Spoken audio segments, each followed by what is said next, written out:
Alright guys, with Coming to America 2 being released, I decided to go and watch the first Coming to America, which I've never seen. An Eddie Murphy movie that I hear a lot of praise for, and I've just never got the chance to see it. I've seen a couple of Eddie Murphy movies, like big ones, like live action ones, but I haven't really seen everything Eddie Murphy's done. I have seen a lot of ones that people do enjoy, but like Beverly Hills Cop or 48 Hours.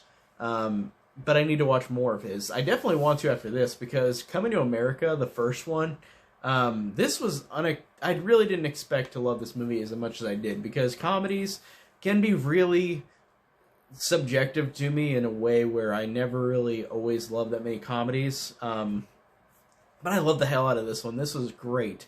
So Eddie Murphy plays a guy named Prince Akeem, and he's an African prince who is tired of living a pampered life. He's 21 years old. So he and his brother decide to go to America and live in the trashiest place they can and learn lessons along the way while falling in love. And I think that was a really cool premise. And I really, really dug the hell out of this one. This one is immediately, throughout the movie, it was so incredibly quotable. I watched it last night, and like all day today, I kept thinking of the joke. So there's one joke where they move into this really, really crappy apartment, or crappy apartment building, and the landlord there like is showing them along the way, and then a guy falls down the stairs, like literally just topples down the stairs, and the landlord says, "Yo, Stu, your rent's due, motherfucker. Don't be doing that falling down the stair shit again." Like, that was the best line in the movie. I thought that was genuinely so funny, and I loved that line.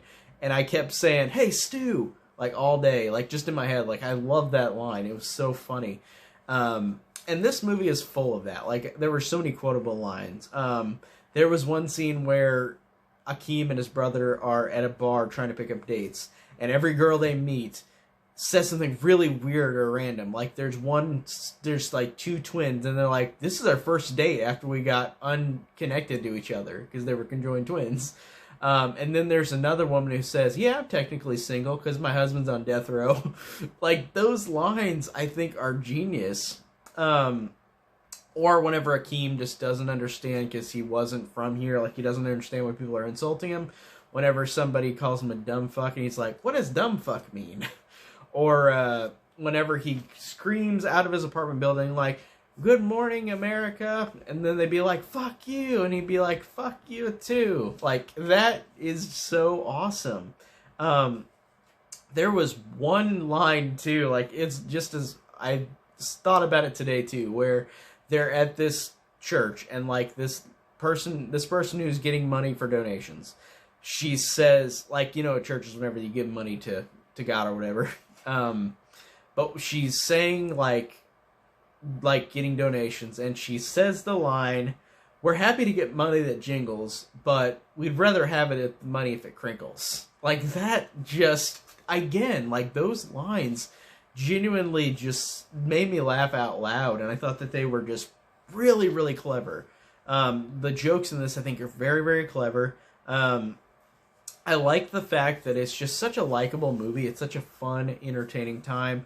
Like I said, you got Eddie Murphy. I can't really name all the other actors. I know they've been in stuff. But you got, of course, James Earl Jones as the dad, who is really good as well.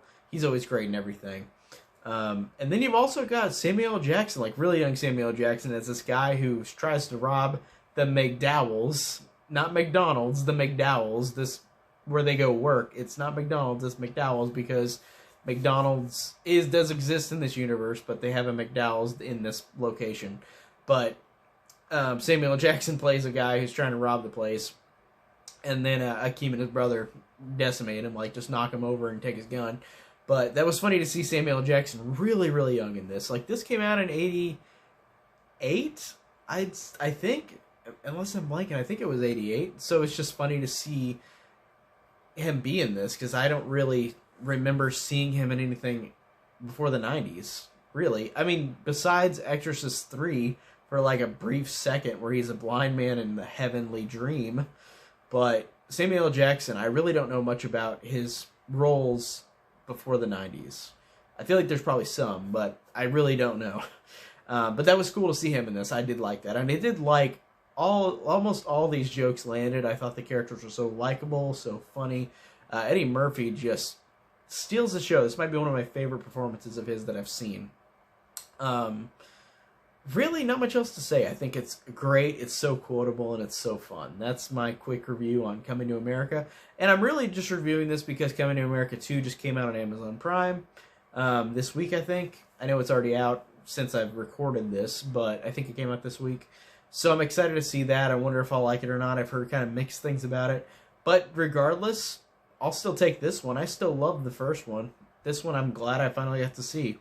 Really, really enjoyed this one. So that is it. And I'll see you guys in the next review. Take care.